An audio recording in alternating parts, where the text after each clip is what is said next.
सोमनाथाय नमः। ॐ मल्लिकार्जुनाय नमः। ॐ महाकालेश्वराय नमः। ॐ ओंकारेश्वराय नमः।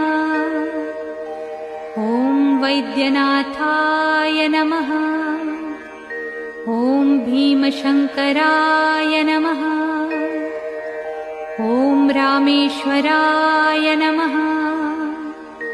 ॐ नागेश्वराय नमः। ॐ विश्वेश्वराय नमः। ॐ त्र्यंबकेश्वराय नमः।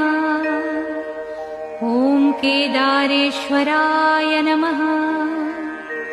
ॐ भुस्मेश्वराय नमः।